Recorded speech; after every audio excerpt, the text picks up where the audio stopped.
So it's a little different today. We had an extra day, an extra weekend day. So we decided to take advantage of that and meet with you all today. I guess I need to point my attention here because when I was looking last time, I was looking here and I'm like, oh, I should be looking here. Like you just need to look at both. Like keep kind your of head just straight. direct, yeah, just keep Yeah, my keep head your head straight. Yeah, just keep me focused on that. But anyways, welcome to the Valley of Faith. We are so happy that you all have joined us today. We are here today to talk about a few things. It was an exciting weekend. As you all can see, we have on our HBCU college or collegiate stuff. softball invitational. That's what we had going on this weekend. It was a major event, a lot of D1 HBCUs. So I'm going to turn over to James in just a minute, but before I do that, with it being Black History Month, we definitely want to take a minute to talk about, HBCU and what that means. I myself personally went to an HBCU. I went to Albany State University.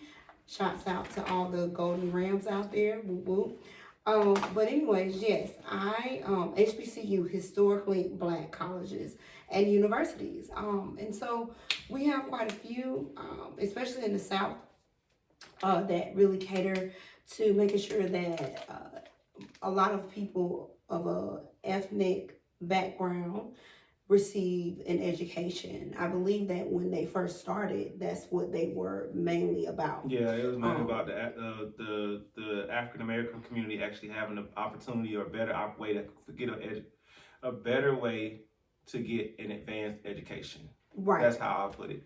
Right. And since then, it's advanced so much, and it's changed, and it's evolved so much. Now it's diverse. It's very diverse. You'll walk onto an HBCU campus and see all types of ethnicities, which I am so glad to see. I'm happy to be a witness to that. I'm happy that I attended. I did not graduate from Albany State, but I did attend Albany State, and it was a great experience. So we were able to channel some of that again this weekend. Yes. Okay, yes, James, yes. because I myself, we had to double duty this weekend. James had the HBCU Invitational. This started Friday, and we actually joined him, Kaden and I, on Friday.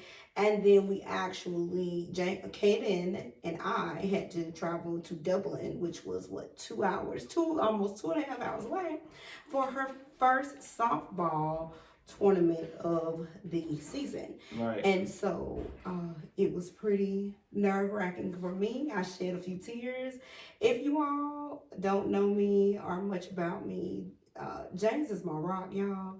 And this weekend was very difficult because I'm used to him loading everything up. I'm used to him carrying all the tents. I'm used to him just doing everything. I am the snack packer. I am the one that makes sure that the Band-Aids, the first aid kits, all that is together so that when we get there, if you ask me for anything, I know where it is and I'm gonna have it. What I'm not used to, y'all, is driving. What I am not used to is unpacking and packing the truck. Yes. And so that was very different from me. What I'm also not used to is being Caden's only cheerleader. And so thank God, shouts out to my mom. She came with me. She was a true trooper. And we'll talk more about her later as well. With everything that she's had going on with her, it was really sentimental that she was able to be a part of such an amazing event this past weekend. So we'll start with the invitation, and I guess we'll carry on, and then we'll talk about some overcoming adversity, because that's what we said we would talk about today. And what I'll do is I'll kind of like put some adversities in there, especially when it concerns marriages. I'll kind of add into my story about the HBCU Invitational. So how can I start? So the way I got so we'll start by how I even ended up being a part of the HBCU Invitational. So the way I got into it was Caden's middle school coach, Coach West. I have been coaching for so long, but I only used Game Changer probably a few times, but my team used Game Changer. So I used to have my parents do the score on Game Changer. But this so happened this past year, Caden's middle school coach, Coach West, had me to do Game Changer, do all the stats.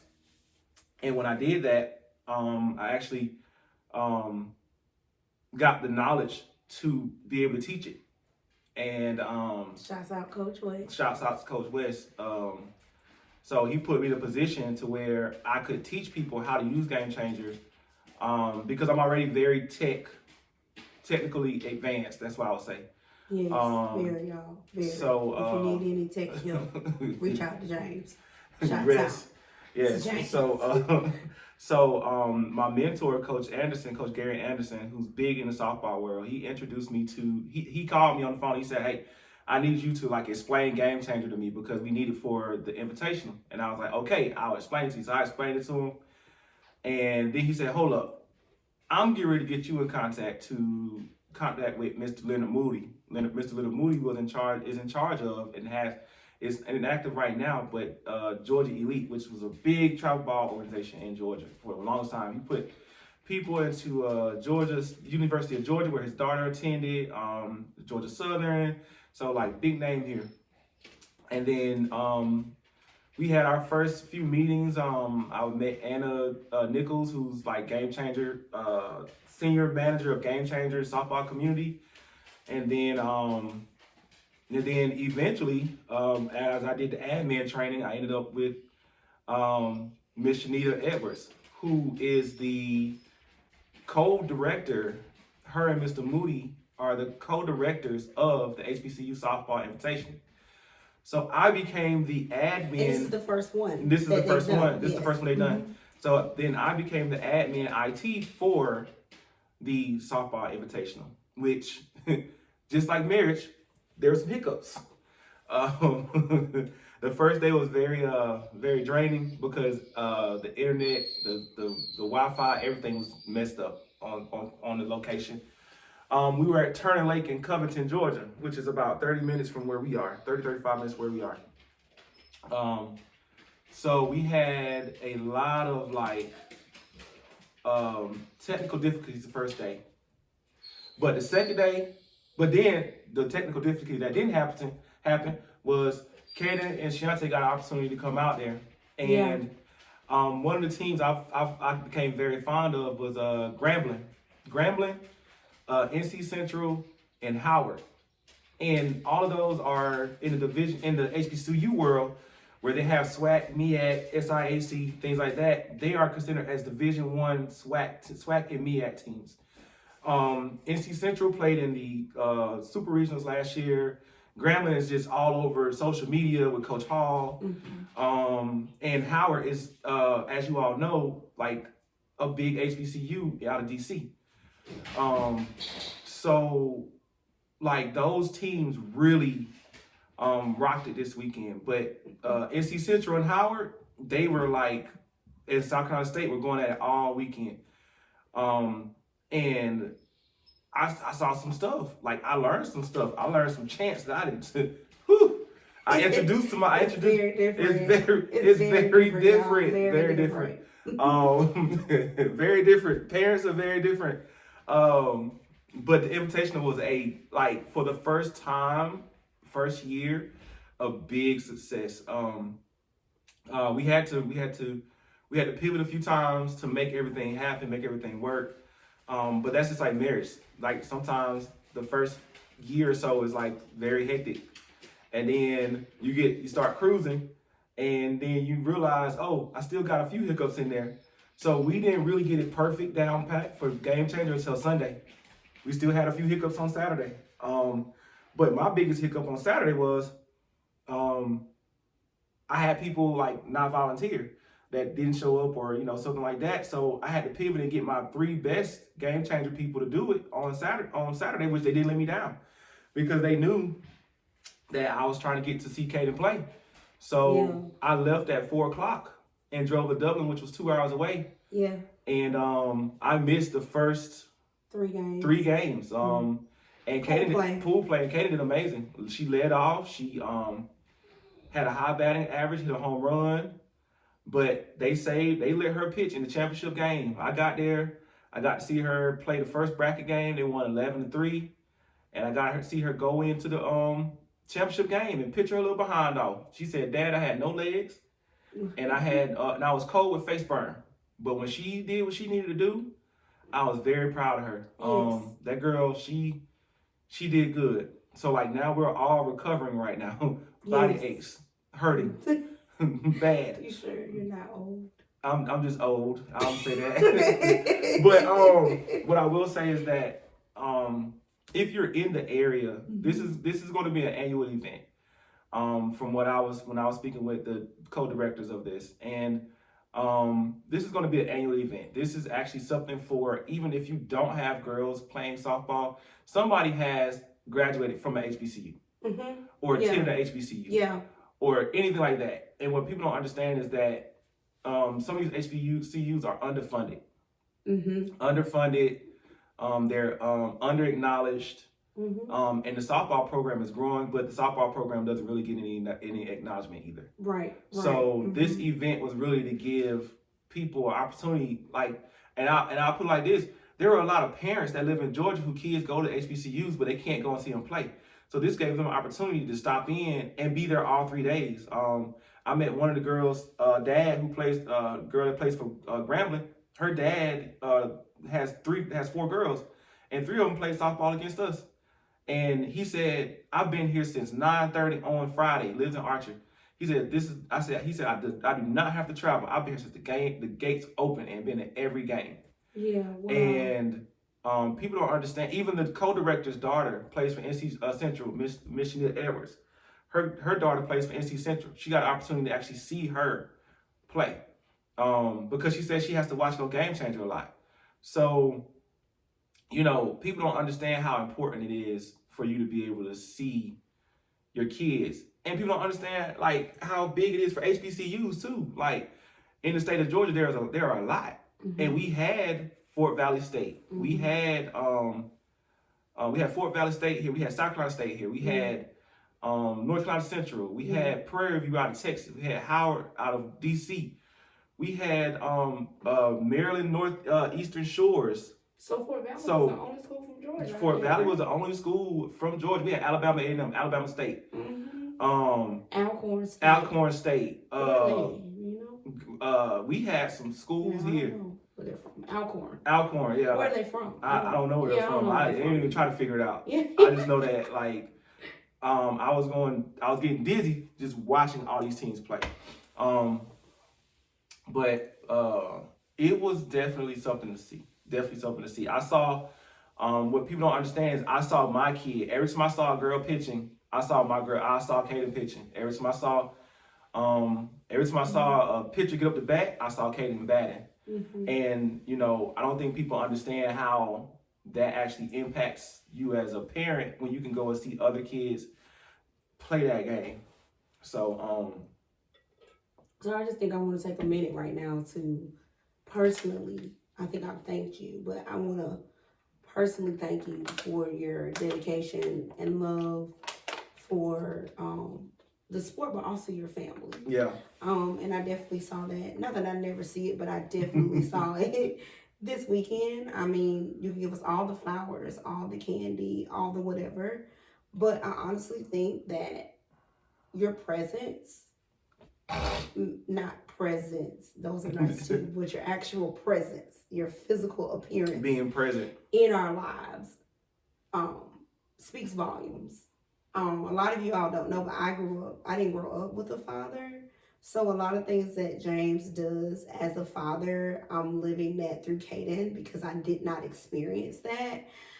And so just seeing James show up the way that he does, not only for me as his wife, but for Kaden as her dad, it is truly remarkable for me. And it's just, I don't know. It speaks a lot. So I just want to say, in this love month, in our anniversary month, in this Black History Month, I want to honor you as the Black man of our house and just say thank you. Thank you for everything that you do. Because I don't think people take a lot of time to consider everything that you do.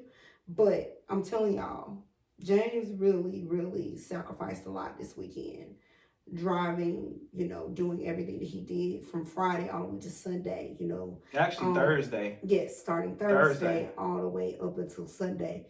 So yeah, yesterday, excuse me, we had to take a little break. We had to take a little break to regroup, but we definitely wouldn't leave y'all out. And so, like we said, overcoming those adversities, I think for me, learning how to overcome adversities as an adult set in when I started going to college. And so another reason why I wore this today was because it's a reminder to me of when I began to learn to grow up and face challenges like kind of on my own, and how I managed that. I mentioned earlier that I did not complete my degree at Albany State. And that was truly devastating for me. And I, struggled with that for a while. I was embarrassed about it because that's what I went to school for, right? To graduate. And I did it. But one thing that I will say when you talk about overcoming adversity, and you can help me out here, is that when life throws you something, that's what I consider adversity. When you're going in one path and then like a monkey wrench comes and kind of throws you off of that path, or tries to distract you from the path that you're meant to be on. When you're dealing with that, I think that one thing that is key is that you don't give up. You don't give in. You don't throw in the towel. And I can remember, I'll give a little history. I was in nursing school. And while I was in nursing school, I got distracted, and some things happened. I got in a fight, and I ended up failing one of them. It was like a 5-hour the med surge class. Some of y'all may be familiar with it, and some of you all may not be. And so I ended up failing out of that class. It's during finals, y'all. I'm stressed out. I'm freaking out because I already failed one class with an F, 5-hour class. And some of you all are familiar, but if you fail 2 nursing classes, you're completely out of the program. And so, like I said, we're almost at the end. We're doing finals and everything. And so we're here and we're doing these finals. And of course, now I feel another test. I'm on the line. I'm on the fence with this particular class anyway. So now, long story short, I'm 2 classes deep in failure. So now I can't go back to the nursing program. And I'm just like, I don't know what to do. I didn't know what to do. I'm sorry, y'all. Tank is not allowed up here today, so he's upset. But anyway, so this is adversity. I thought that I was supposed to be on the path to go to nursing school. You gonna go help him out? I'm about to go get him now. Okay. And so, I decide, okay, you know what? I'm not gonna give up. I'm not gonna give in. What I'm going to do is I'm going to do something that I always wanted to do. Y'all, my dream. I went to nursing school because a lot of people didn't go to college in my family. And so to appease the family, I went to college. But my dream was to go into the military. So that's what I did. I went to the recruiting office. I took the test. And I got ready to go into the Air Force. And lo and behold, y'all, and I hate that he's not up here. Lo and behold, do y'all not know that I met this big-headed boy, James Bailey, before I even went into the Air Force? And 15 years later, well, actually 17 years later, we're still together. So, because I decided not to stop, to not give in, to not throw in the towel, to keep pushing, that perseverance, it opened up to so many different avenues. It opened up to me having a career. It opened up to retirement. It opened up to marriage. It opened up to new life through Caden. It opened up to what we talking to you about, what we did this weekend. Like, we never would have even been exposed to this stuff had we not put Caden in softball. And so I could just totally see a full circle moment here. And what I will tell you all is that adversities are not easy. They are challenging, and that's just one example. And I'm sure people have many examples, but my main point here is to not give up. Never give up. I know for me, this past 3 weeks, we've been hit. Like, ever since we came back from Jamaica, y'all, we just been hit left and right. Come on, baby. We've been hit left and right with so much stuff. And I think the main thing that helped us through, now that I go back and think about what I did at Albany State and that whole situation, was the fact that we didn't give up. I think I might have gave up, but I'm so glad. This is the beautiful thing about marriage and partnership, because even when you want to give up and give in, you should have a partner in those weak moments that says, no, this is what we're gonna do. This is how we move, and this is how we. You gotta keep pushing. You gotta find another way. And we did. We found another way. We pushed through, and I am very grateful. Again, I think this weekend was another full circle moment for us. And so I just am really grateful for the opportunities that we had this weekend. And I used to be very upset when things would get in the way. You know, when adversities would come and when challenges would come, and I'd be like, oh my God, here we go again. But I'm learning the better you get at bouncing back, the better you'll be in a position, or the more you will put yourself in a position to receive what's on the other side. So don't be afraid of the adversity or the challenges or the trials. Don't be afraid of that stuff, because I'm telling you now, on the other side of that is something so great. But you got to be willing to keep pushing, keep moving, keep persevering. You have to. What's your thoughts on that? Yeah. We had some adversity the last week and a half or so. Yeah, 2 weeks actually. This will be 3 weeks. I'm sorry. And sometimes people don't understand that when you're married and when you have a family, sometimes decisions that you make have to be made as a unit, not as one person. And what I realized is that the decisions that we had to make over the last week and a half were not just me making the decision. It was we had to do some fighting. We had to do some understand. We had to get some understanding. We had to kind of like some praying. Some pros and cons. Yeah. But also we had to like remember, like, both of us was in the military. And the military, we're taught, and sometimes you don't think about this in marriage, because I know I had to work on it a lot in marriage. But the military, we were in the Air Force. In the military and the Air Force, they teach you integrity, service, and excellence. And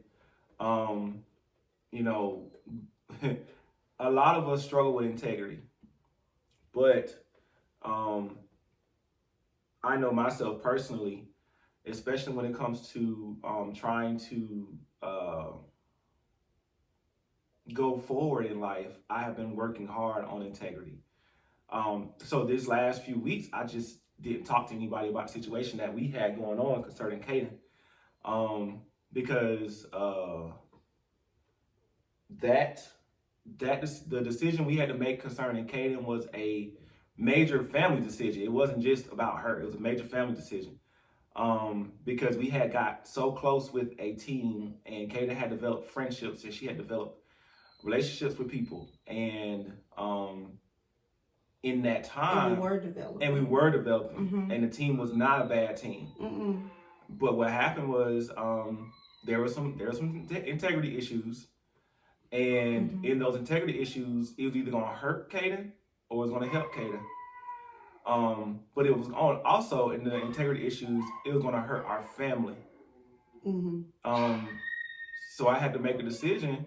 We had to make a decision to reach out, and Caden was able to basically play for her dream team.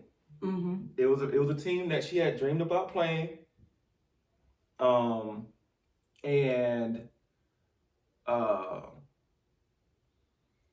we had to sacrifice, because at first Caden was supposed to be the VIP at the tournament. She was supposed to come there, get the VIP stuff and walk around and meet the teams and everything this weekend. Yeah. But again, we had to pivot. We had just made a new team, and we only had 2 practices. So this weekend was a straight they scheduled a tournament, and it was like, hey, we're playing this weekend because we can't get any scrimmages. And I was like, well, Kaden can't miss a scrimmage. A tournament. A tournament. That's five games of her being able to gel with her new team. Yeah. And I'm gonna say that new. So I'm gonna bring it back. When you're married, or when you're dating, it's very important that you get to know each other. You can't just jump into it. Yeah. So going back to, that's what I'm saying, like going back into what's going on with Kaden, we had only been knowing these people for three practices. Well, 2 practices. And then she ended up on the team. So that made it, then this weekend, she was able to develop friendships and bonding with the team. And they won their first championship. And people don't understand that bonding time, that development time, that's very important. It's like dating. It's just like dating. Yeah. It's not something that you can take for granted. You have to date. You have to bond. You have to see what you like and dislike. And at first I was very skeptical about the situation we're in. New team, new coaches, new everything. But it took her to tell me, no, Dad. Like, my new coach reminds me of Coach Ethan, who is like we played with Coach Ethan in nationals, and he introduced Kaden to calling her pitches. And she said the assistant coach, it reminds her of Coach Mack, who has Bandits out of Hall County. And I talk to Coach Mack all the time, and I even talk to Coach Ethan too. And for her to say that, it actually like opened up the door to say, okay, Kaden's fine. Kaden is fine, and I think for us, that's always our main concern. Our main concern. Like, I think out of 24 hours in a day, I'll probably spend 24 hours of that day. 18. When we're not sleeping, we're worried about her. And I mean, I think every parent can get with me on that, and she's getting older. So we didn't just make this decision just between James and I. Like, we sat down with her and we did a pros and cons list and all those things. And what we're trying to do is we're just trying to help you all out. If it's somebody that's trying to make a decision about,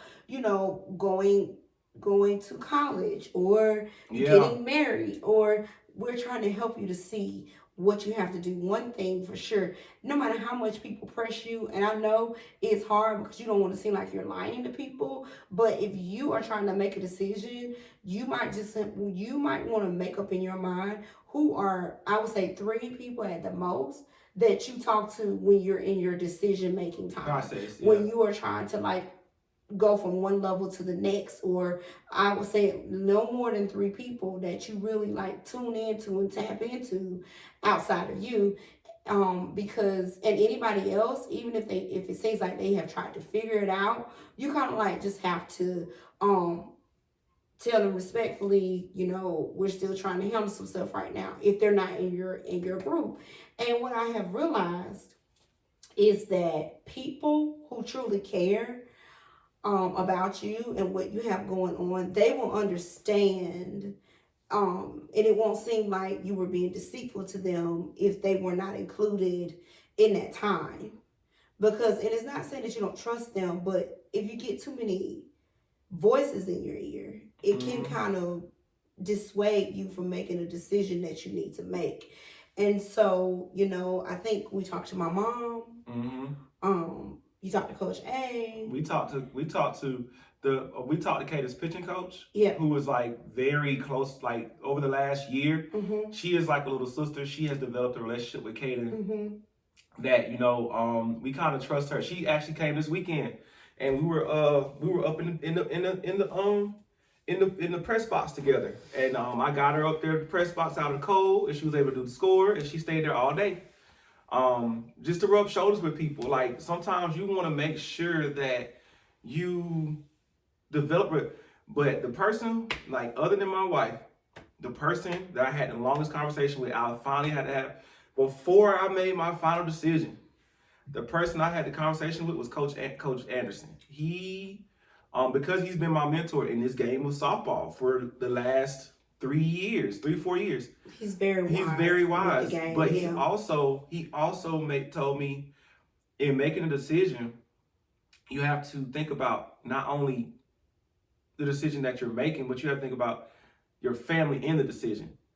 Growth. Yeah. And that was his biggest thing for Kaden. Like, and he'll tell anybody he's selfish when it comes to her. Mhm. Because her development, her skill, everything, we have to make a decision, and we are the gatekeepers for her. Me and Shante are. But he told me to do the pros and cons list. He told me to write down the pros and cons list. He was like, so what's the pros? We were in the car driving. He's like, what's the pro? Well, what's the con? Okay, we're talking. He's like, well, I think we've made a decision concerning Kaden already. And you have to, and I think that you have to, I don't think I really realize how important a pros and cons list is. Like, actually write it out, y'all. I don't think I realized how important it was until we sat down and did it. Yeah. You know, like, I've done it a lot in my head, but I feel like when you do it in your head, things are not as clear. Nope. But when you actually write it down and you can see, like, one list over here that's like this long, Yeah. and another list that's like this. You're right. And so then it's like, okay, well, then it just becomes so obvious. So I would definitely say, if you are trying to make a decision, if you're trying to overcome something and you just can't figure out how to get out of it, do a pros and cons, do your checklist, sit down and figure out what's the most important. Get you some mentors, and don't just get you a mentor like today. That's gonna say And yes. and then you're like going with everything they say. Mhm. Like, go with somebody that you've had for a while, that knows your situations, and that can offer you some really good words of wisdom. Because at the end of the day, it's gonna be your decision, but you just want to make sure that I always tell Kaden this. You want to make an informed decision. And how do you make informed decisions without gathering information? And so you want to make sure that you have as much information as possible in order to make the best decision that you can.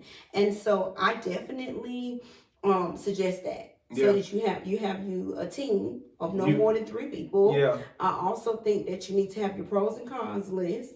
Of course, you need to pray about it. Yep. And what else, babe? Yeah. What else So our decision didn't come down easy, because like we had wait then. Yeah. Mm-hmm. We had to hey Tony, hey Kim. Hey Tony, hey Kim. We had to so we did a 21-day fast before.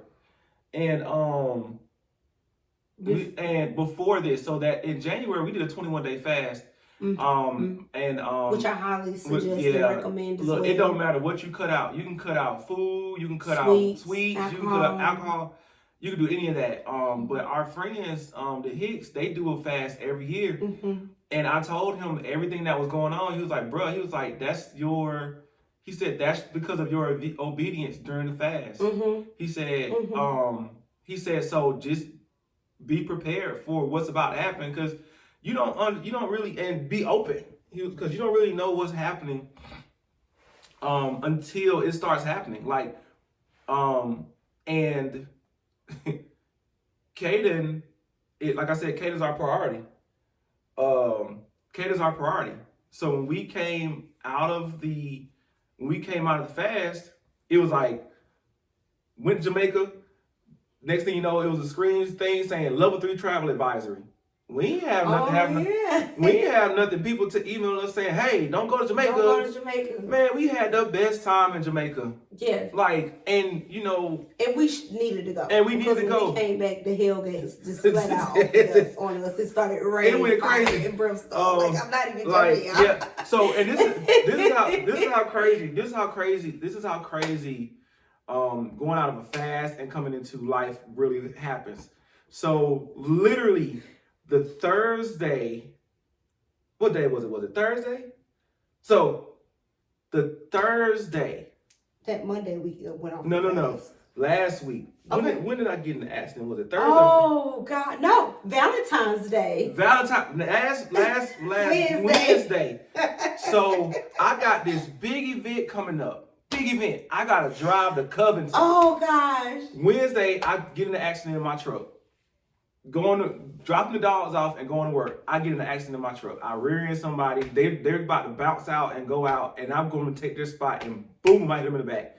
And my truck, the passenger side is like in, so I'm able to get it home, but I can't pull it out. But what happened? But then my mother-in-law says, "I got you," and she gives me the keys to the other Silverado that like she's been having for a while because she has another car.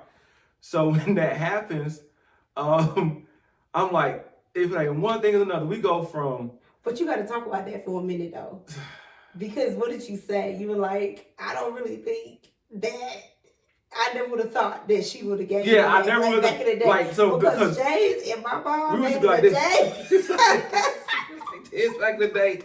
Boy, I remember when me and her mom, when we said we was getting married, and she had the pastor come to the house, and the pastor came to the house.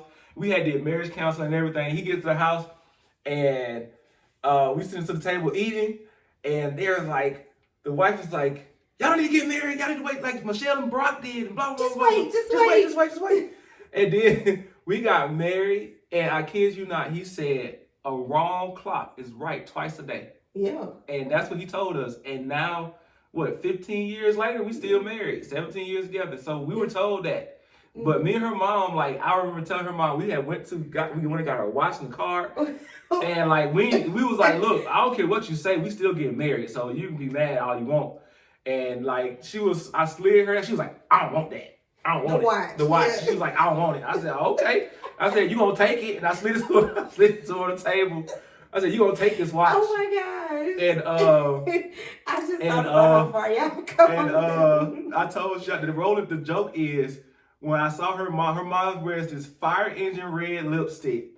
And all the time. All the time. So the joke is the lipstick was running off of her lips when she saw me that day. She was so mad. So she was so mad. But to this day, I think her mom still has that watch. I think the battery died in it. Yeah, but she loves it. She loves her favorite watch. That was her favorite watch. Yeah. But I remember that day because Shante had an argument with her about us getting married. Yes. We left. We didn't have no money. We went and stayed in the Microtel because we was about to go to Atlanta for Peach Drop. Yep. And check out some wedding venues. Yep, check out some wedding venues. And because we was living in Florida at the time. We was about to get married in the mountains. Yep. Mm-hmm. And like all that just fell through. we ended up eloping. We ended up eloping, yeah. Because we went up to the mountains and it wasn't looking right. And then we was like, you know what? Yeah, we just gonna go ahead and get married in Florida. So we've overcome a lot. We overcome a lot. So like, yes. So like, when her mom was like, "Do you need the Chevy?" I was like, "Yeah," and she was like, "Here, just drop me off at home." I was like, "What?" No questions asked. No questions asked. But that's because over the years I've actually proved myself to her mom, especially when it comes to Shante and Kaden. Mm-hmm. You know, being in Vegas actually grew me up a lot. Shante got sick in Vegas. Mm-hmm. So I had a double duty. I had to take care of Kaden and Shante in Vegas. I had no help. I had people. I had my other sister in Vegas. Like, she's like my sister, Steph. And one friend, Eileen. Mm-hmm. Steph came to the hospital. She was like, "Oh no, Shantae's sick." Mm-hmm. And then Eileen, that's Kaden's best friend, Emily. Katie used to go hang out with her while Shante was in the hospital. I would be at the hospital with Shante. So, you know, me and Steph are still like brother and sister. Her and my sister Lorena have the same birthdays. So like we're still close. But we overcame a lot of adversity. We've overcome a lot. And I think the main thing is that we did it together. Yeah, we did it together. It doesn't matter how you do it. You can have as many arguments as you want, especially as a married couple. You have as many arguments as you want. You can have as many disagreements as you want. We were almost divorced about 2 years ago? Oh, yeah. About 2 years ago, we was almost divorced. But it took a lot of work. It took a lot of counseling, a lot of studying, a lot of figuring things out. Was it 2 or 3? 2019. 3 years ago. 2019. 2020. 2020, yeah, 2020. So, like, we've overcome a lot of adversity to, like, we eliminated a lot of people out of our life. Yeah. But the one person who has been, like, in it and, like, but has never said anything, I don't even talk to him about being married, But Coach Anderson has told me, you have to separate this and you have to do that. And you have to separate marriage from sports. What did he tell you yesterday after it was over with? Go home. He said, go home. Go home. I had been there Friday from the time the gates open. Thursday. Thursday, I met up with the co-director to figure out how we could get BET Plus streaming there, HBCU Plus streaming there, because the Wi-Fi was so bad. So we had to figure out solutions for that. And then, the solutions kind of didn't work out the way we wanted to. One hiccup. So we just didn't stop it. We went into Friday, and just so happened that the service didn't work for neither. The service didn't work good for HBCU Plus or Game Changer for us. So we had to pivot and come downstairs and do everything downstairs. When we did that and realized that we couldn't use Wi-Fi out there unless it was satellite, we had to use our cell phones. That's when everything started working better. Again, counseling, pivoting, finding other ways of avenues to make things work. So like I said, Saturday, I had 2 games to mess up. Only 2 out of, I think we had 3 sets of 18 games, I think it was, on Saturday. And only 2 messed and up. only two games did not record the right way. Oh, that's great. Only two games didn't come through with the data that we needed on Game Changer. But on Sunday, we had no hiccups on Sunday. We had 1 game that didn't finalize, but I had all the box scores for it, so it helped with them because they were giving out the Watley Cup, which is Natasha Watley, who played USA softball, who's over in California with Miss Shanita Edwards. And they gave out a bat, they gave out a customized glove, a lot of swag stuff, DJ, music, food. It was just a great event. It was just a free NSR clinic for girls who were trying to get their measurements for recruiting. It was just amazing. Bownet was out there, but you had to pay Bownet money. And if I would have had it, I would have bought that batting cage they had out there. Oh. But it was. Let me tell you something. It was a great event though. No complaints from me. But I know next year, like I said, it's just like marriage. The first year, kind of bumpy. Kind of you sleep with your back turned sometimes. I don't feel like we got there because you got to remember our first year we weren't even really together. No, 9 months. The first 9 months we were separated. It got crazy for us. We got to talk about that on a whole other podcast. That year 8. It got crazy. Year 8. Year 8. We had a lot of stuff happening in year 8. And year 8, y'all, we're gonna entitle it Year 8. Yeah. And we just gonna have a whole conversation about that. But from what you're saying, what I'm hearing more than anything, when it comes to adversity, when it comes to trials, when it comes to making decisions, one key thing that I'm hearing from the softball tournament this weekend to the decision we had to make for Caden, to my college experience, to marriage, one thing that I keep hearing over and over again, and you're not saying it, but you're saying it, is don't give up. Yeah. Don't give up. Don't give up. Don't give up. You have to keep pushing, and there are ways to keep pushing. There are ways to keep dialing in, to keep showing up, even when you don't want to. You mentioned, I think when we were going through that phase about divorce, that was probably the hardest time to keep showing up.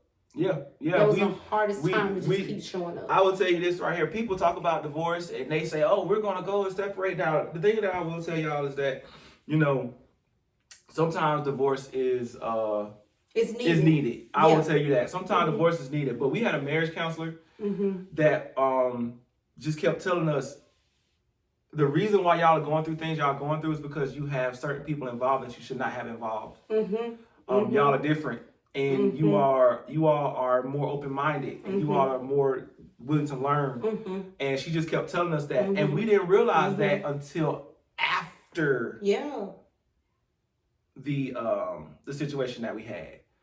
And we had to establish some very hard boundaries. We had to establish some very hard boundaries with some people. With ourselves. Yeah. We had to eliminate some people just from just talking to them because you don't want to tell somebody something, and when you tell somebody something, they go and run and tell somebody else, and now. Business is in the street. We got comments? Can you discuss the stats on Black marriages versus other cultures, and the reasons why the stats are different? So yes, so in Black, we don't know so the we stats. don't know the stats exactly, but I can tell you this: in the African American culture, we tend to get divorced more, and the reason why we tend to get divorced more is because we don't do the work that it takes for us to stay married. So I'm gonna look that up because that's a great question, Tony. Because Tony asked. yeah, Okay. that's a great question, Tony. Because I think that in marriage, people don't understand that other cultures, other cultures. Oh, on another show. Got you. We'll do that on another show. Yes, I was about to look it up. Look, you don't get it. When you say something like that, hey, you don't get it. Like I talk about that all the time because I see a lot of my white friends, because I do have multicultural friends. Don't just look at me just because I'm Black and married to a Black wife. I have different cultured friends. So different cultured people that I've talked to, and I'm actually very, very, like, one of my best friends is of the opposite race. And I don't go around and say I got a Black friend or I got a white friend. No, I have multiple friends of different ethnicities. And the military taught me that you can't just have one friend and one family. That's your color. You have to have multiple from your state or even from your country or your county. Like you can't do that. What she say? And what she say? Also, the importance of marriage for Blacks, because marriage equals wealth, and in many ways, yes, that is true. Yes, we were just talking partnership. Marriage is about partnership. Yeah, we were talking about that. People don't understand that. Like most people, we look at when we go out. There are a lot of people. Like if you look at the current situation that we have in the country, where wages are the inflation is high, but wages are low. And most single people right now are struggling because the inflation rate has gone up so high where you're paying $5 for a box of cereal, which used to be $1 or $1.50. So that's a $4 difference. And you have people who are working 2 or 3 jobs just to afford that box of cereal. But, because of the way the culture and the community has made it, they have done all this empowerment saying, oh, you don't need to get married to him. And I'm not going to say the artists that do this. You don't need to get married to them. You could do better by yourself. You could do this. You could do bad on you. I could do bad all by myself. All that, the movies, all that. Like people don't understand that that's movies. That's not real life. That's not real life. People got that money. So since people have that money already, you can't compare your life to them. You have to find somebody that fits you and combine that income. And once you combine that income, you can have separate lives and you can do things. But sometimes your spouse, one spouse be making $150,000, the other spouse be making $90,000. But guess what that is together? That's $240,000. Oh, that was some fast math right there. So with $240,000, you can do a lot. What's over here still calculating? I am not a bad person. Yeah, I'm still. Look, I got another. Sorry. I got another sister, Dr. Melody James. Man, she is a math whiz. Yeah. And when I was in school, like she still talks about it. I am a math whiz. I love math. My daughter loves math. Yeah, Kaden loves math. She's had 2 amazing math teachers back to back. Yeah. So she is absolutely in love with math now. I love it for her. It's amazing. So yeah, I'm excited because she didn't get that from me. Now writing, I'm your girl. I got you with writing, and I got you with a little bit of history too. I like that kind of stuff, reading and stuff. That's me. But that math, I can't take it. And Tony said this. She said, in order to buy property, oftentimes one does not qualify. So we need each other, not just for that reason, but that is a reason so that we can create legacy. Yes. That is true because Yes. what people don't understand is that I'll tell anybody this. The average black household rates of blacks are much lower than other races. So if the race needs to come, yep. So what I tell people, Tony, is this right here. What a lot of people don't understand is that we went in the military, but we didn't know what the benefits were from being in the military.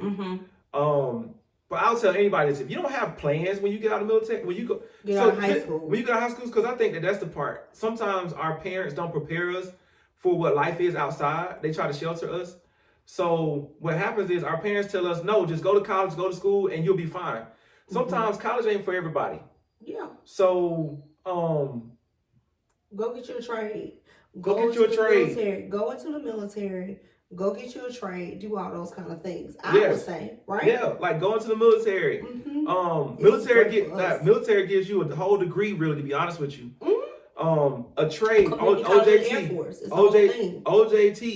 They give you opportunities to cross over to different career fields. A VA loan. So you don't have to have a down payment when you buy your house. 4 years. The first 4 years you get as an 18-year-old.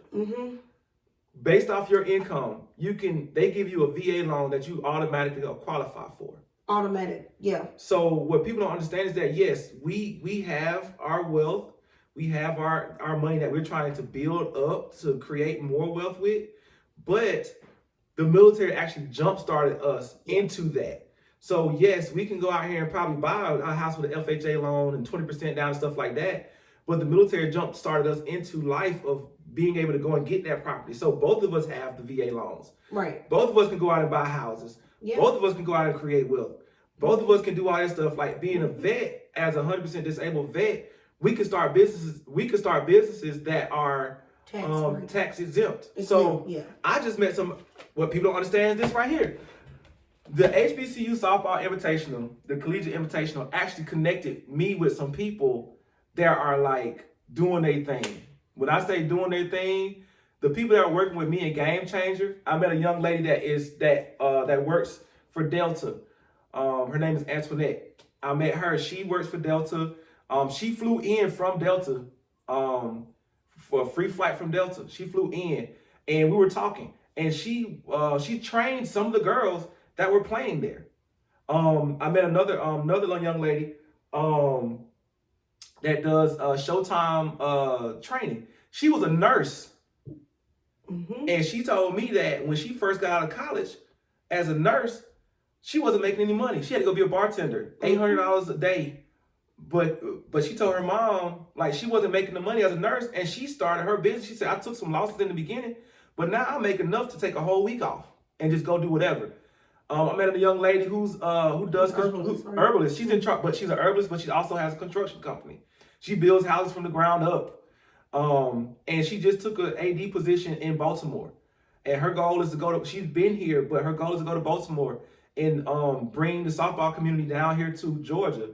I met two gentlemen. One is a doctor. One is from Albany, Albany State, Mr. Malcolm. I met Sierra Bryan. A lot of people don't know Sierra Bryan. Sierra Bryan plays softball for UGA. I literally sat with her. We talked. We chatted it up.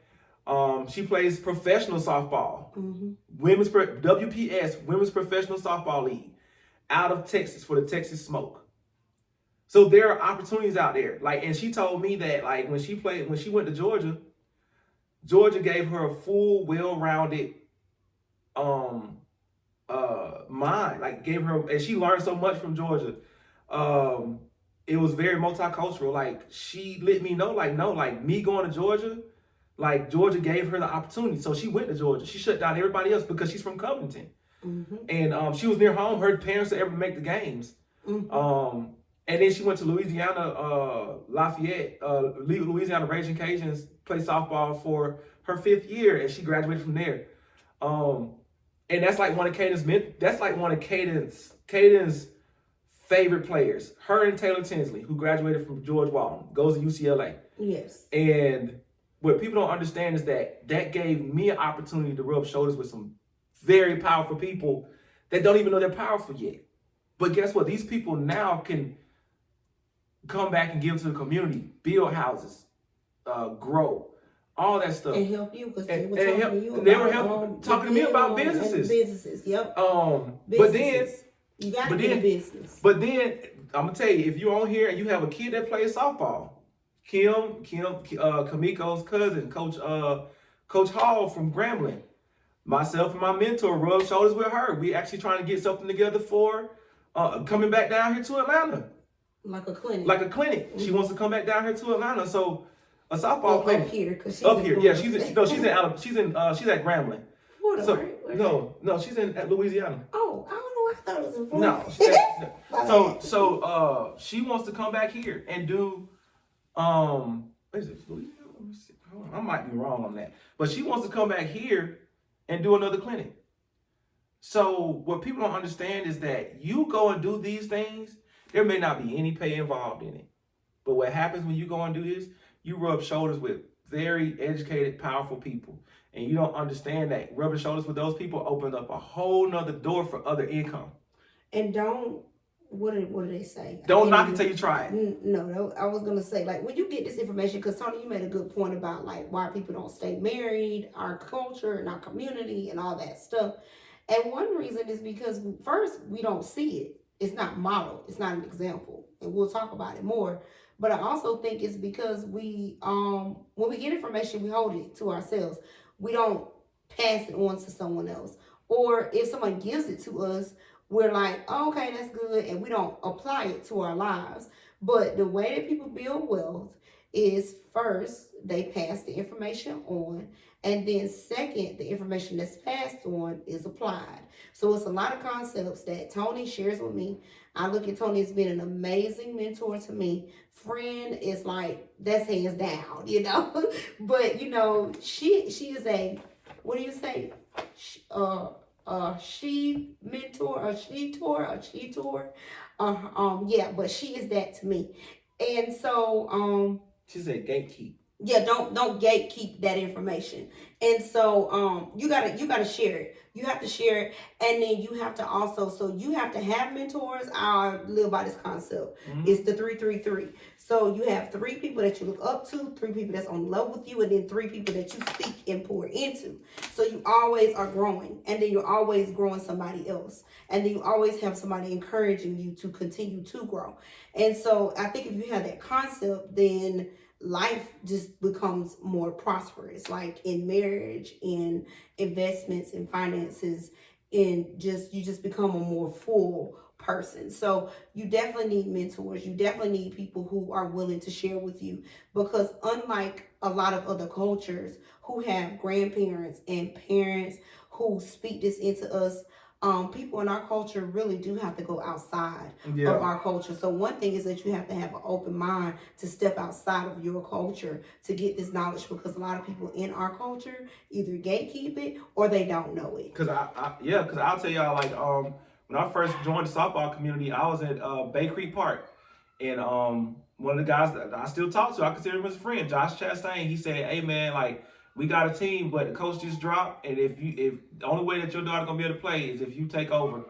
And I took over as the coach for her team. I stayed coaching them for like a year. Ended up being the assistant director of the program. And he didn't gatekeep. And he didn't gatekeep. He literally I think you're the best coach that you are today because yeah, of Josh. like he Yeah. literally mentored me in the game with the fundamentals and stuff like that. Mhm. And then after that, his wife is a photographer. So like they introduced me into another realm of life that I knew nothing about. Their daughter plays soccer. I still talk to them. I still see them. I enjoy seeing that family. Love that family to death. Mhm. And then another family introduced us to George Walton. We knew nothing about George Walton Mhm. at all. Private school.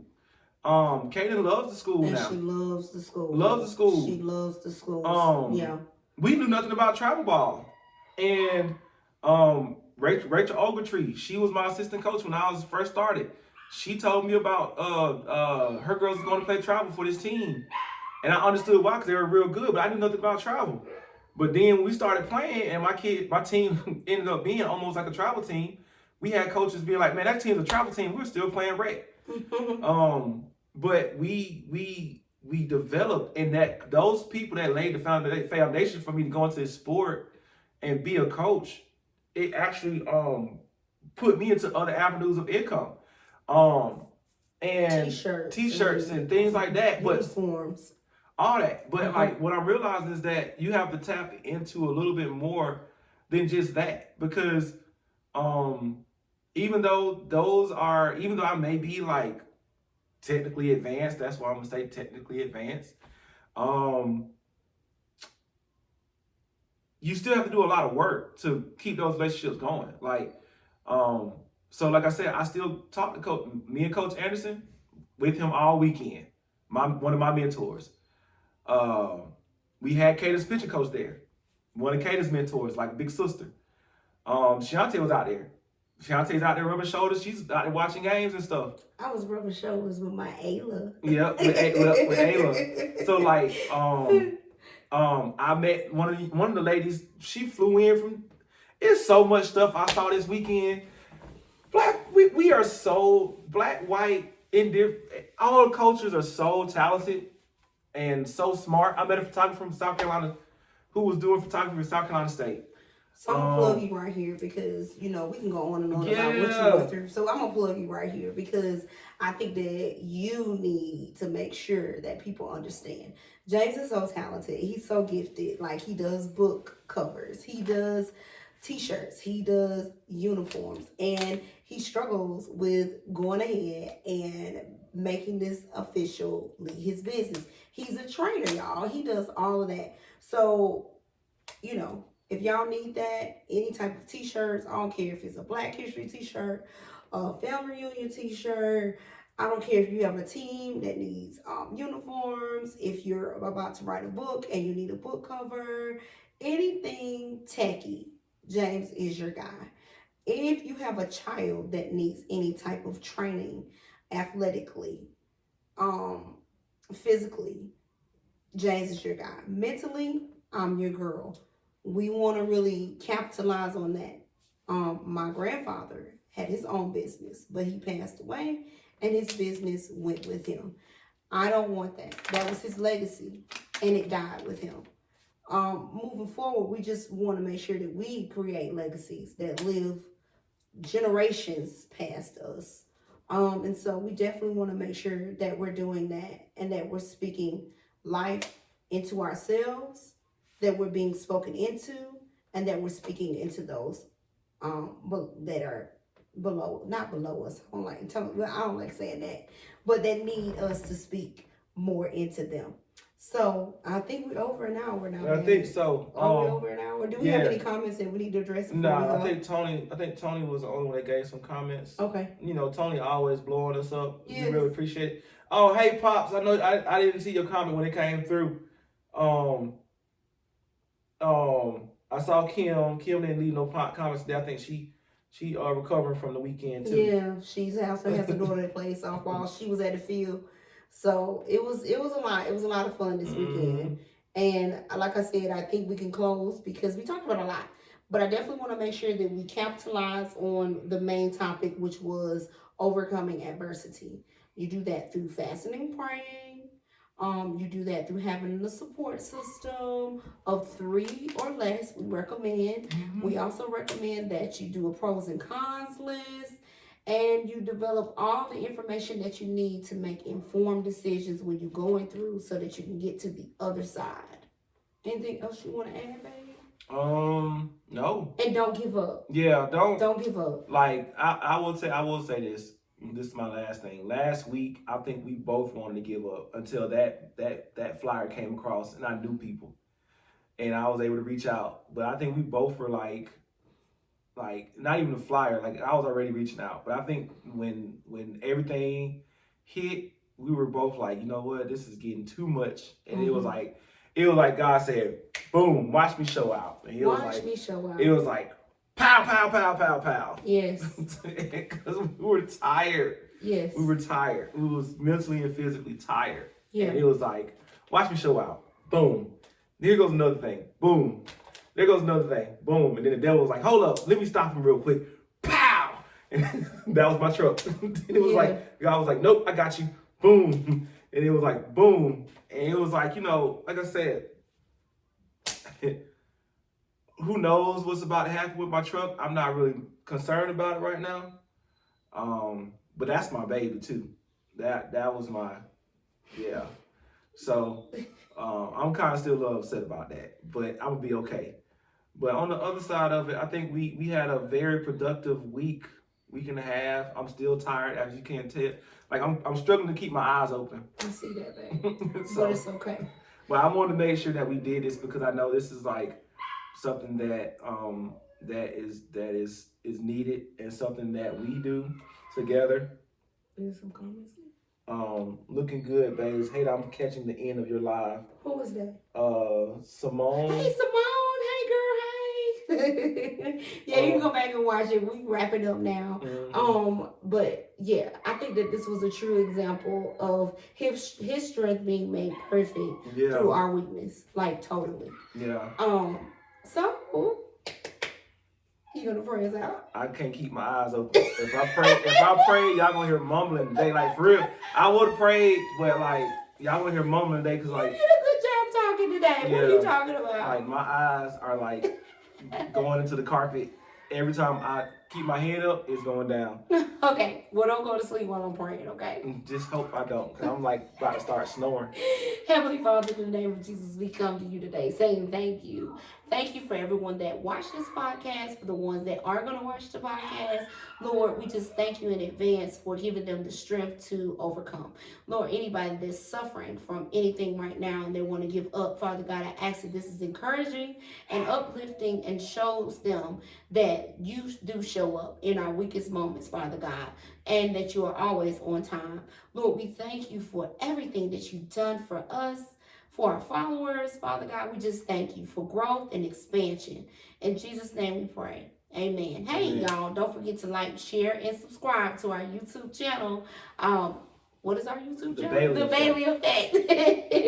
We still working on our shirts. EFFECT. Not EFFECT. Not AFFECT. The E. So it's BE. BE. Yes, BE, not BA. Not BA. Okay. Anything else? Nope. Okay. We love y'all. Thanks for watching. We'll see y'all next time. Bye-bye.